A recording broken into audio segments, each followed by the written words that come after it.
Well, good morning. Buenas tardes y bienvenidos a todos. Actually, it's afternoon, so welcome. Welcome to a community that's dedicated to providing spiritual tools for living a happy and healthy and full life. So after quite a few technical errors, we are finally on the go here. So welcome again. My name is Karina Shear, and I'm the Spiritual Director and Founding Minister here at the Center for Spiritual Living Puerto Vallarta. Today is another beautiful day here. It's sunny, it's hot, and it's very humid. So let's get started. Today is Saturday, July 11th, and we are continuing our annual theme, which is 2020 Spiritual Vision. The topic for this month is Untethered or Unchained Spirituality. And the topic for this week is None are free until all are free. Again, I'll mention the two books that we have available for your reading for this month. The first one is Change Your Thoughts, Change Your Life, Living the Wisdom of the Tao by Wayne Dyer. And the second is Meta-Human, Unleashing Your Infinite Potential by Deepak Chopra. Each week we open with a spiritual practice called affirmative prayer or spiritual mind treatment. This is a powerful tool and a practical tool that shifts our consciousness so that we are open and available to accept the good that is already present in our life. It aligns our thoughts with all good. So let's move into today's service with intention, as we do each week, with a reading from the Creative Thought magazine. I'll be reading today from July 16th, 2014. Spiritual mind treatment is always done in the first person, so I invite you to close your eyes and to take these words as your own, if you so choose.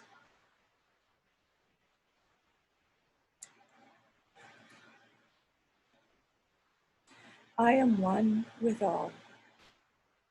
In an awakened state, I realize there is one consciousness, one infinite love, and one wisdom that I call God. This one is the very essence of life itself. It exists in, through, and as me. All that it is, I am too. As I go about my day, engaging in my own dreams and desires, I am aware that those around me are also experiencing their own personal encounters with life. Deep within my heart, I sense our oneness, and from this place, I easily align with the hearts of others. I see no separation between others and me. I open my heart to give love, and in doing so, I am bathed in blissful peace and a sense of absolute calm. As I pour my compassion into my world, it transforms my life for the good. In this open-hearted attitude, I know that I am one with all. I rejoice in the light of infinite possibilities that transform my world to experience peace. In the deepest gratitude, I release this word, and so it is. And that was written by Reverend Tina May Wilding.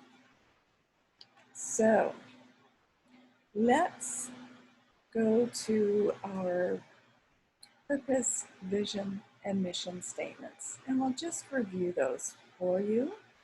Let me post the screen again so we can read them together. Our purpose is to awaken and celebrate diversity and to love and serve our community. This is supported by our vision, which is to educate and support each other so we can create the life we desire that works for us right now. And we do this by means of our mission, which is to provide spiritual tools for personal growth and transformation. So I'd just like to take this time to let everybody know that you are all welcome. No matter what your path, no matter where you've come from, knowing that our path all leads to that one. So welcome, everyone.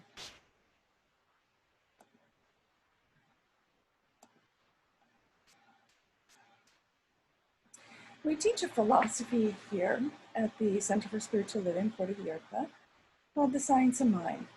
It's a teaching based on new thought and ancient wisdom. We offer spiritual tools and principles to promote personal growth, and we honor diversity in all aspects so that we can see and appreciate the great oneness that already exists everywhere and with everyone.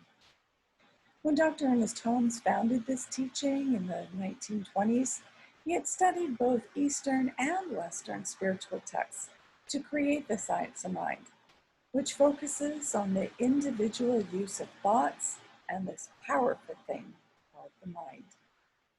So each week we offer a service with an inspirational message. And normally this would be done at a restaurant downtown Puerto Vallarta, but since we are still actually in isolation, I welcome you into my home via Zoom. So we look forward to once again meeting with you and supporting our local mom and pop style restaurant where we have time for discussion afterwards and to enjoy some home style Mexican cooking. Some more information will be posted on our website for the location and the direction, as well as on Facebook. But this will be once we are fully integrated into social gathering. So if you have any questions or comments, you can either post them here online or send me a direct email and I will surely respond.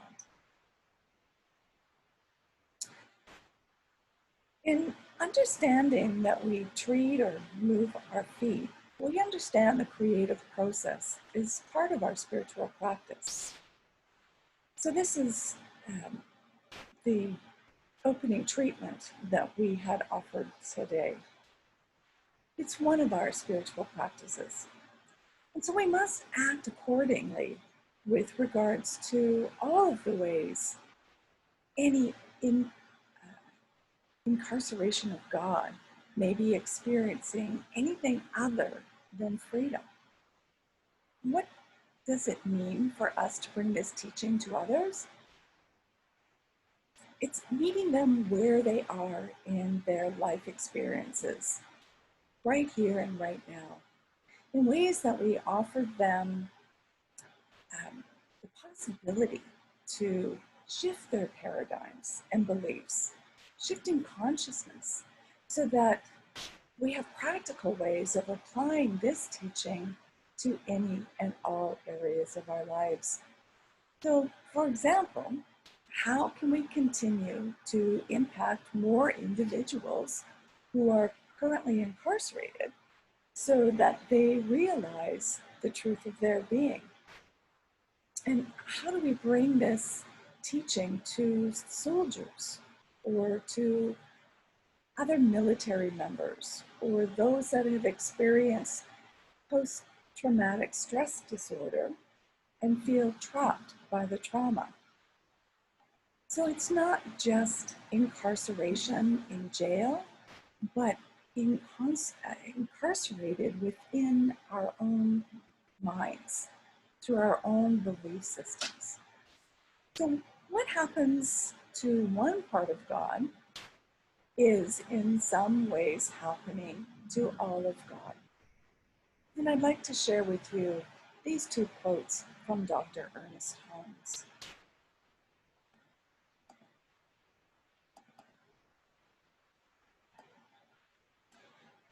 In Living Without Fear, Dr. Ernest Holmes writes, "The road to freedom lies not through mysteries or occult performances, but through the intelligent use of natural forces and laws."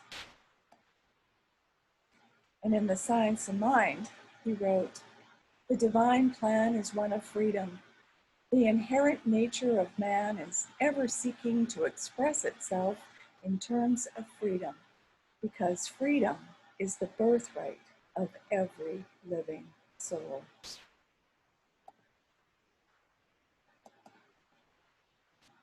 This month we are focusing on untethered spirituality. Last week our discussion was about being free at last. This week we are discussing that none of us are free until all are free. Many, including myself, upon the introduction of the Science of Mind, expressed similar reactions to our teaching, that we have come home to a place we knew already existed in our hearts. I still remember that first day that I walked into a Center for Spiritual Living and saw a big banner across the back of the stage that said, "Welcome home." And I was so relieved. It was like, oh my gosh, there's other people that think and feel and believe like me. And it was so welcoming. We are liberated and comforted knowing that heaven is a state of mind that can be experienced at will. Actually, this morning, when I was having so many technical issues, I was experiencing a moment of, oh my God, I'm in hell. And it is as hot as Hades in here. But it was just a state of mind. Everything is good right now. I'm calm, cool, collected. I have a fan blowing on me. You'll see my hair flying into my eyes. So back to my main point. We are liberated and comforted, knowing that heaven is a state of mind and that we can experience at will. And we know that the law of circulation mandates that we get what we give. And since it is basic human desire to have solace, we have a responsibility to share what we know to be true with those in despair. Dr. Ernest Holmes in The Science of Mind, page 440, said, "When the law of circulation is retarded, stagnation results." So let's just have a quick overview of what we'll be discussing today. First, we'll be talking about seeking ways to shine your light. Then we'll talk more about seeing beyond conditions and appearances. And finally, we'll discuss being humble in your work. As a young girl, Maya Angelou suffered a life of torment and darkness that nearly stole her voice forever. At a young age, she was forced to endure intense physical and emotional abuse by a family member. As a result, she became mute for nearly 5 years. But with the help of a family friend, she found her own voice again. She was introduced to Dickens, Shakespeare, Poe, and many other prolific writers who would influence her personal and professional philosophies, propelling her to become a conduit of love, all because one person raised her up. I've witnessed this act of love, raising people up in so many places. For example, at work, we're often supported by peers and managers. We operate as a team and support each other to be the best that we can be so that the entire team wins. And each day, we celebrate our days of the day before and wish great success on the entire team for that day. Here in our greater organization, the Centers for Spiritual Living, all new ministers are provided with a mentor for a minimum of 3 years. I personally have a team of mentors that all guide me, support me, and celebrate my wins with me. It's all done in, with, and through love. Maya Angelou says this: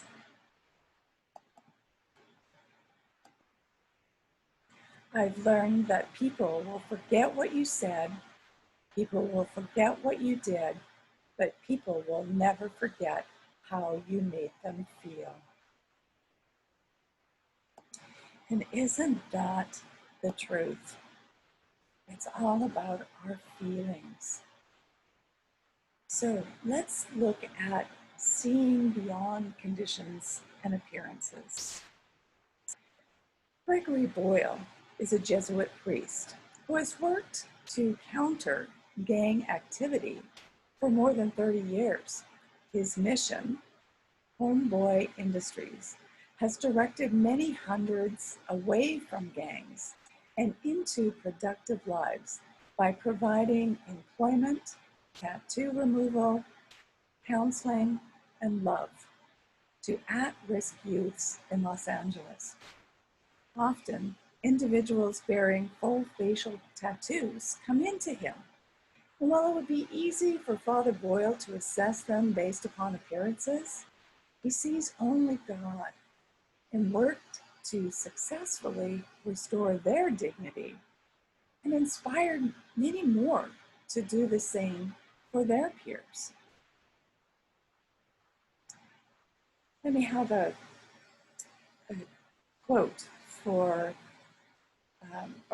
from Gregory Boyle. So let me just share that with you now. He says, close both eyes, see with the other one. Then we are no longer saddled by the burden of our persistent judgments, our ceaseless withholding, our constant exclusion. Our sphere has widened, and we find ourselves quite unexpectedly in a new, expansive location, in a place of endless acceptance and infinite love. So, you might think, if I close both eyes, what is the other eye that I'm seeing out of? Perhaps our intuition, our third eye, or perhaps the greater eye of God, of love, the eye of our heart. So that's how he could see without judgment, without withholding any love, without excluding anyone. I think that's a very powerful quote. So, how do we be humble in our work? We go about it quietly. The world will only benefit from what you do, not from how you brag about what you did. When Jesus was approached by a leper asking to be made clean, he cured him immediately, but instructed the leper to tell no one. Of course, he went about telling everyone about the miracle that he experienced. But whether we see the leprosy as a physical disease or a spiritual void, it was the walk, not the talk, that mattered. That's how we get to that inner feeling. And Henry David Thoreau said this: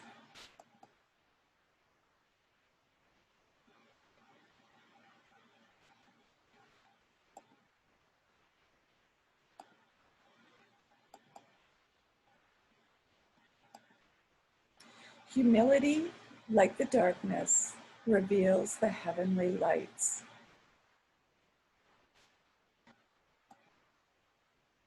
It's so nice to see the light again, and seeing it from that inner light, from our essence, through our love.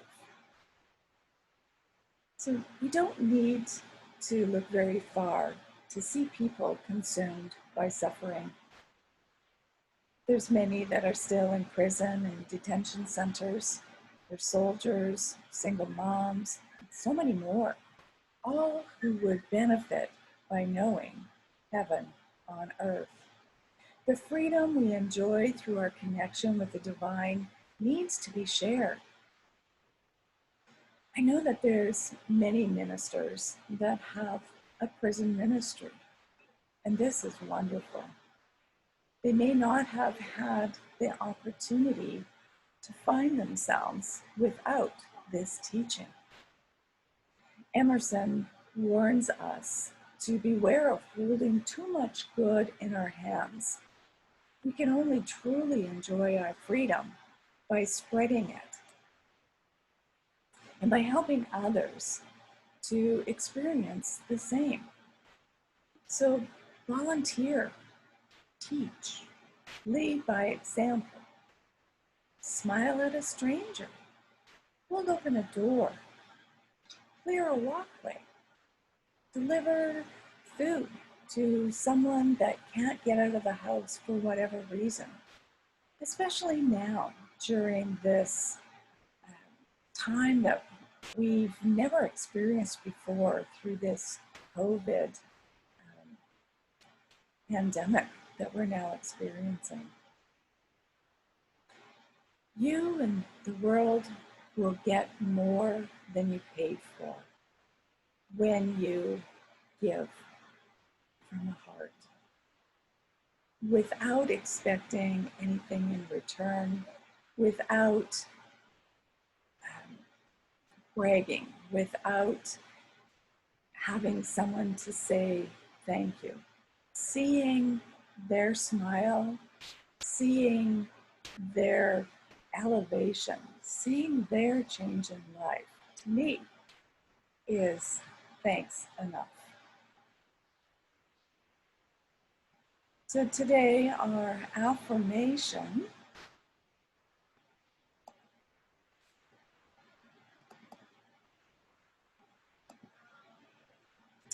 I make no secret of my connection with the divine, but give it freely for the liberation of mankind.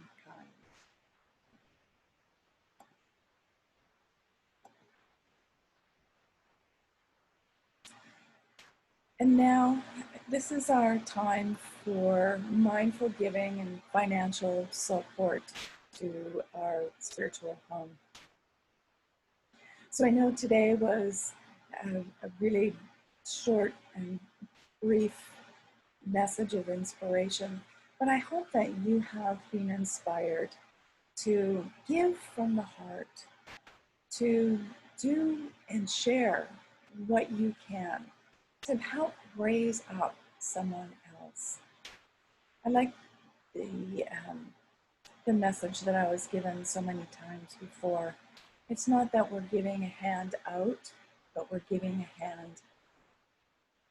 So we rely on your support to continue our center here in Puerto Vallarta so that we can continue offering this powerful teaching of the science of mind. We bless the financial gifts that you give today or any day, and every donation is greatly appreciated, whether it's $5 or $500 or even just a cup of coffee. So at this time, we would normally pass around the donation basket, but for now, donations can be made using PayPal through our website, which is www.csLPV.org. So I'll just put that up on the screen for you so you can see it. So as you are going to our website and clicking on the donate button, I'd like you to Say with me these affirmations. I know that my giving blesses and multiplies all that I am, all that I have, and all that I give and receive. And together we say, I do give eternal thanks for the abundance that is mine to share. So I truly hope that you have been inspired today and will go out and give from your heart to lift up someone, a friend, a neighbor, maybe even a complete stranger. But do it with love, and it will be repaid to you in many more ways. So I'd like to thank you for coming today. Know that you are loved, you are blessed. Namaste.